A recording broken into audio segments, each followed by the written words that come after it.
ఆకాశవాణి ప్రాంతీయ వార్తలు చదువుతున్నది కేసుమా. ముఖ్యాంశాలు: ఏలూరు జిల్లా ఆగిరిపల్లిలో నిర్వహించే మహాత్మా జ్యోతిరావు పూలే రాష్ట్ర స్థాయి జయంతి ఉత్సవాల్లో ఆంధ్రప్రదేశ్ ముఖ్యమంత్రి నారా చంద్రబాబు నాయుడు ఈరోజు పాల్గొంటారు. తెలంగాణ ప్రభుత్వ పాఠశాలల్లో నర్సరీ, ఎల్కేజీ, యూకేజీ వంటి పూర్వ ప్రాథమిక తరగతులను ప్రవేశపెట్టనున్నామని ముఖ్యమంత్రి రేవంత్ రెడ్డి తెలిపారు. జలజీవన్ పథకం ద్వారా స్వచ్ఛమైన తాగునీటిని అందిస్తున్నామని కేంద్ర ఉక్కు, భారీ పరిశ్రమల శాఖ సహాయ మంత్రి భూపతిరాజు శ్రీనివాస్ వర్మ తెలిపారు. ఆంధ్రప్రదేశ్లోని నగరపాలక, పురపాలక సంస్థల్లో పన్నులను వసూలు చేసేందుకు నిర్దిష్ట ప్రణాళికలను రూపొందించామని మంత్రి పి. నారాయణ తెలిపారు. తెలంగాణలో ప్రతి ఇంటికి టీ-ఫైబర్ ద్వారా ఇంటర్నెట్ సేవలను అందుబాటులోకి తీసుకువస్తామని ఐటీ శాఖ మంత్రి డి. శ్రీధర్బాబు తెలిపారు. వార్తల వివరాలు: ఏలూరు జిల్లా నూజివీడు ఆగిరిపల్లిలో నిర్వహించే మహాత్మా జ్యోతిరావు పూలే రాష్ట్ర స్థాయి జయంతి ఉత్సవాల్లో ఆంధ్రప్రదేశ్ ముఖ్యమంత్రి నారా చంద్రబాబు నాయుడు ఈరోజు పాల్గొంటారు. ఇందుకు సంబంధించిన అన్ని ఏర్పాట్లు ఇప్పటికే పూర్తి చేసినట్లు అధికారులు తెలిపారు. ముఖ్యమంత్రి పర్యటనలో భాగంగా నాయీ బ్రాహ్మణులు, గొర్రెల కాపరులు, రజకులు వంటి కులవృత్తుల వారితో పని స్థలాలకు వెళ్లి వారి సమస్యలు తెలుసుకుంటారని చెప్పారు. అనంతరం జరిగే బహిరంగ సభలో ప్రజలనుద్దేశించి ప్రసంగిస్తారని తెలిపారు. కాగా భారత సామాజిక విప్లవ ఉద్యమ వైతాళికులు, ప్రముఖ సంఘ సంస్కర్త మహాత్మా జ్యోతిరావు పూలే జయంతిని ఈరోజు జరుపుకుంటున్నాం. 1827 ఏప్రిల్ 11వ తేదీన మహారాష్టలోని పూణే జిల్లా ఖానవలిలో జన్మించారు. సమాజంలో వెనుకబడిన వర్గ ప్రజలకు ఆత్మస్థైర్యం కల్పించి వారి హక్కుల కోసం పోరాడి సాధికారతకు జ్యోతిరావు పూలే కృషి చేశారు. తన జీవితాన్ని బలహీన వర్గాల సంక్షేమానికి అంకితం చేసిన పూలే 1890 నవంబర్ 28న పూణేలో మరణించారు. నవసమాజ స్థాపనకు ఆ మహనీయుడు చేసిన సేవలను స్మరించుకుంటూ ఈరోజు దేశవ్యాప్తంగా పలు కార్యక్రమాలు నిర్వహిస్తున్నారు. తెలంగాణ ప్రభుత్వ పాఠశాలల్లో నర్సరీ, ఎల్కేజీ, యూకేజీ వంటి పూర్వ ప్రాథమిక తరగతులను ప్రవేశపెట్టనున్నామని ముఖ్యమంత్రి రేవంత్ రెడ్డి తెలిపారు. రంగారెడ్డి జిల్లా మంచిరేవులలో యంగ్ ఇండియా పోలీస్ పాఠశాలను ముఖ్యమంత్రి నిన్న ప్రారంభించారు. అనంతరం ఆయన మాట్లాడుతూ మహాత్మాగాంధీ స్ఫూర్తితోనే యంగ్ ఇండియా సమీకృత పాఠశాలల్ని ప్రారంభించామని చెప్పారు. విద్య, ఉద్యోగావకాశాలు కల్పించడమే వీటి లక్ష్యమని, ఈ పాఠశాలల్లో మౌలిక వసతుల కోసం 11,500 కోట్ల రూపాయలను కేటాయించామని ముఖ్యమంత్రి వివరిస్తూ, నేనొక్క మాట చెప్పదలుచుకున్న ఈ వేదిక మీద నుంచి ఈ రాష్ట్రంలో ఉండే ప్రజలకి ఈ రోజు యంగ్ ఇండియా స్కిల్స్ యూనివర్సిటీని మనం మొదలు పెట్టుకున్నాం. డిమాండ్ అండ్ సప్లైలో ఒక బ్రిడ్జ్ బిల్డ్ చేయడానికి యంగ్ ఇండియా స్కిల్స్ యూనివర్సిటీని మనం ప్రారంభించుకున్నాం. Young India skills university public private partnership ఈ దేశంలోనే ఒక బెస్ట్ యూనివర్సిటీని తయారు చేయాలని మన నిర్ణయం తీసుకొని 600 కోట్ల కార్పస్ ఫండ్ ఆ బోర్డుకి ఇవ్వదలుచుకున్నాం. It is autonomous. Young India skills యూనివర్సిటీలో జాయిన్ అయిన ప్రతి యువకుడికి, యువతికి ఈ రోజు ఉద్యోగ భద్రత ఉన్నది. జలజీవన్ పథకం ద్వారా కేంద్ర ప్రభుత్వం స్వచ్ఛమైన తాగునీటిని అందించేందుకు కృషి చేస్తోందని కేంద్ర ఉక్కు, భారీ పరిశ్రమల శాఖ సహాయ మంత్రి భూపతిరాజు శ్రీనివాస్ వర్మ తెలిపారు. పశ్చిమ గోదావరి జిల్లా భీమవరం ఆర్టీసీ బస్టాండ్లో జిల్లా కలెక్టర్ కార్యాలయంలో ప్రజల కోసం ఏర్పాటు చేసిన వాటర్ ప్లాంట్లను కేంద్ర మంత్రి నిన్న ప్రారంభించారు. అనంతరం ఆయన మాట్లాడుతూ బస్టాండ్లో ప్రయాణికులకు, కలెక్టర్ కార్యాలయానికి వచ్చే ప్రజలకు దాహార్తి సమస్య లేకుండా ఈ వాటర్ ప్లాంట్లు ఎంతగానో ఉపయోగపడతాయని అన్నారు. ప్రాచీన, భౌగోళిక, చారిత్రక వారసత్వానికి చిహ్నంగా నిలిచిన గండికోటను ప్రపంచ పర్యాటక ప్రాంతంగా మార్చేందుకు అవకాశముందని కేంద్ర గనుల మంత్రిత్వ శాఖ కార్యదర్శి విఎల్ కాంతారావు తెలిపారు. వైఎస్సార్ కడప జిల్లా గండికోటను ఆయన నిన్న పరిశీలించారు. అనంతరం ఆంధ్రప్రదేశ్లో భౌగోళిక కార్యకలాపాలు అనే అంశంపై ఆయన వివిధ శాఖల అధికారులతో సమీక్ష నిర్వహించారు. అనంతరం ఆయన మాట్లాడుతూ గ్రాండ్ క్యాన్యన్ ఆఫ్ ఇండియాగా పేరుగాంచిన గండికోట లోయకు ఐక్యరాజ్యసమితి విద్య, విజ్ఞాన, సాంస్కృతిక సంస్థ యునెస్కో గుర్తింపు కోసం ఇక్కడి వనరులు, భౌగోళిక స్థితిగతులు, సాంస్కృతిక పరిస్థితులను పరిశీలించి నివేదిక ఇవ్వనున్నామని చెప్పారు. ఆకాశవాణి ప్రాంతీయ వార్తలు వింటున్నారు.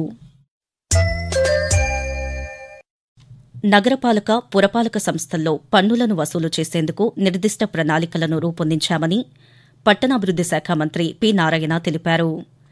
పట్టణాలు, నగరాల్లో అభివృద్ది కార్యక్రమాల నిర్వహణపై విజయవాడలో నిర్వహించిన కార్యశాలలో మంత్రి నిన్న పాల్గొన్నారు. ఈ సందర్భంగా ఆయన మాట్లాడుతూ పట్టణ ప్రాంతాల్లో పారిశుద్ధ్య నిర్వహణ, వీధి దీపాలు, ఉద్యానవనాల అభివృద్ది అంశాలను ప్రాధాన్యంగా తీసుకోవాలని అధికారులకు సూచించారు. పట్టణాల్లో మరిన్ని మౌలిక సదుపాయాలు కల్పించేందుకు ఇతర రాష్ట్రాల్లోనూ అధ్యయనం చేశామని మంత్రి తెలియజేస్తూ, జనరల్ గా మున్సిపాలిటీస్ పబ్లిక్ కోరుకునేది చక్కటి డ్రింకింగ్ వాటర్, పార్కులు, కమ్యూనిటీ హాల్స్, ఇలా ఫెసిలిటీస్ కోరుకుంటారు. వీటికి సంబంధించి 123 మున్సిపాలిటీస్ లో ఈ యొక్క అధికారులు చేస్తున్నారు. అయితే వాటి ఇంకా బెటర్ గా చేయాలంటే ఏం చేయాలని ఇతర రాష్ట్రాల్లో ఉన్న బెస్ట్ ప్రాక్టీసెస్ ని సీనియర్స్ కమిషన్ పంపించి అక్కడి నుంచి కలెక్ట్ చేశారు. తెలంగాణలో ప్రతి ఇంటికి టీ-ఫైబర్ ద్వారా ఇంటర్నెట్ సేవలను అందుబాటులోకి తీసుకువస్తామని ఐటీ శాఖ మంత్రి డి. శ్రీధర్బాబు తెలిపారు. హైదరాబాద్ బేగంపేటలో నూతనంగా ఏర్పాటైన తెలంగాణ ఫైబర్ గ్రిడ్ కార్పొరేషన్ కార్యాలయాన్ని ఆయన నిన్న ప్రారంభించారు. అనంతరం మంత్రి మాట్లాడుతూ, లోకల్ కేబుల్ ఆపరేటర్ల ఎల్సీఓ ద్వారా అందరికీ ఇంటర్నెట్తో పాటు స్మార్ట్ సేవలను అందజేసే లక్ష్యంతో ప్రభుత్వం ముందుకు సాగుతోందని చెప్పారు. ఆంధ్రప్రదేశ్లోని వైఎస్సార్ కడప జిల్లా ఒంటిమిట్ట శ్రీ కోదండరామాలయంలో ఈరోజు సీతారాముల కళ్యాణాన్ని నిర్వహించనున్నారు. సాయంత్రం 6 గంటల నుంచి రాత్రి 8 గంటల 30 నిమిషాల వరకు ఈ కళ్యాణ మహోత్సవం జరగనుంది. ఈ సందర్భంగా ముఖ్యమంత్రి నారా చంద్రబాబు నాయుడు ఆంధ్రప్రదేశ్ ప్రభుత్వం తరపున సీతారాములకు పట్టు వస్త్రాలు, ముత్యాల తలంబ్రాలు సమర్పించనున్నారు. మరోవైపు నిన్న ఒంటిమిట్టలో కళ్యాణోత్సవ ఏర్పాట్లపై తిరుమల తిరుపతి దేవస్థానం చైర్మన్ బీఆర్ నాయుడు అధికారులతో సమీక్ష నిర్వహించారు. అనంతరం ఆయన మాట్లాడుతూ, కళ్యాణ వేదిక ప్రాంగణం వద్ద 60,000 మంది కూర్చొని వీక్షించేందుకు ఏర్పాట్లు చేశామని చెప్పారు. ప్రతి గ్యాలరీలో భక్తులకు ఎలాంటి అసౌకర్యం కలగకుండా ఉండేలా చర్యలు చేపట్టామని ఆయన తెలియజేస్తూ, ఈ ఒంటిమిట్ట ప్రాంగణంలో ఎలాంటి ఇబ్బంది లేకుండా వచ్చే భక్తులకి చాలా బ్రహ్మాండమైనటువంటి ఏర్పాట్లు అధికారులు చేయడం జరిగింది. సుమారు 60 నుంచి 70,000 మంది భక్తులు వస్తారని చెప్పేసి అంచనా వేస్తున్నాం. నడిచి వచ్చే భక్తులకు సౌకర్యార్థం 11 ప్రాంతాల్లో ప్రత్యేక షెడ్లు ఏర్పాటు చేశాం. టీటీడీ విజిలెన్స్ విభాగం నుండి 400 మంది, జిల్లా పోలీస్ యంత్రాంగం 2,500 మంది సుమారు భక్తుల యొక్క రక్షణ కోసం ఏర్పాటు చేయడం జరిగింది. ఆంధ్రప్రదేశ్లో మద్యం అక్రమ రవాణాను అరికట్టేందుకు ప్రభుత్వం చర్యలు చేపడుతోందని ఎక్సైజ్ శాఖ మంత్రి కొల్లు రవీంద్ర తెలిపారు. అనంతపురంలో 8 కోట్ల రూపాయలతో నూతనంగా నిర్మించిన మద్యం డిపో జిల్లా ఎక్సైజ్ కార్యాలయాన్ని మంత్రి నిన్న ప్రారంభించారు. అనంతరం ఆయన పాతికేయులతో మాట్లాడుతూ, పొరుగు రాష్ట్రాల నుంచి అక్రమ మద్యం రవాణా అరికట్టడంతో సరిహద్దు జిల్లాలో అక్రమ రవాణా తగ్గిందని చెప్పారు. 2016లో సంభవించినటువంటి ఒక అగ్ని ప్రమాదంలో ఈ గూడెంలో అంతా కూడా తగలబడిపోవడం, దాదాపు 8 సంవత్సరాల తర్వాత ఈ రోజు ప్రారంభించుకోవడం చాలా ఆనందంగా ఉంది. మొత్తం ఇప్పటికీ రాష్ట్రంలో 29 డిపోలు ఉన్నాయి. మేము నవోదయం ప్రోగ్రామ్ కూడా స్టార్ట్ చేసాం ఫిబ్రవరి 19న. నవోదయం ఆధ్వర్యంలో కూడా ఏదైతే నాడు సారా కానీ, ఐడి లిక్కర్ కానీ టోటల్ కంట్రోల్ చేయడానికి ఇవాళ అన్ని టీమ్స్ కూడా ఏర్పాటు చేసుకున్నాం. అలాగే గంజాయి మీద కూడా ఇవాళ పెద్ద ఎత్తున ఈగల్ టీమ్స్ వేసుకోవడం జరిగింది. ఆకాశవాణి ప్రాంతీయ వార్తలు ముగించే ముందు ముఖ్యాంశాలు మరోసారి. ఏలూరు జిల్లా ఆగిరిపల్లిలో నిర్వహించే మహాత్మా జ్యోతిరావు పూలే రాష్ట్ర స్థాయి జయంతి ఉత్సవాల్లో ఆంధ్రప్రదేశ్ ముఖ్యమంత్రి నారా చంద్రబాబు నాయుడు ఈరోజు పాల్గొంటారు. తెలంగాణ ప్రభుత్వ పాఠశాలల్లో నర్సరీ, ఎల్కేజీ, యూకేజీ వంటి పూర్వ ప్రాథమిక తరగతులను ప్రవేశపెట్టనున్నామని ముఖ్యమంత్రి ఏ రేవంత్ రెడ్డి తెలిపారు. జలజీవన్ పథకం ద్వారా స్వచ్ఛమైన తాగునీటిని అందిస్తున్నామని కేంద్ర ఉక్కు, భారీ పరిశ్రమల శాఖ సహాయ మంత్రి భూపతిరాజు శ్రీనివాస్ వర్మ తెలిపారు. ఆంధ్రప్రదేశ్లోని నగరపాలక, పురపాలక సంస్థల్లో పన్నులను వసూలు చేసేందుకు నిర్దిష్ట ప్రణాళికలను రూపొందించామని మంత్రి పి. నారాయణ తెలిపారు. తెలంగాణలో ప్రతి ఇంటికి టీ-ఫైబర్ ద్వారా ఇంటర్నెట్ సేవలను అందుబాటులోకి తీసుకువస్తామని ఐటీ శాఖ మంత్రి డి. శ్రీధర్బాబు తెలిపారు. ఆకాశవాణి ప్రాంతీయ వార్తలు ఇంతటితో సమాప్తం.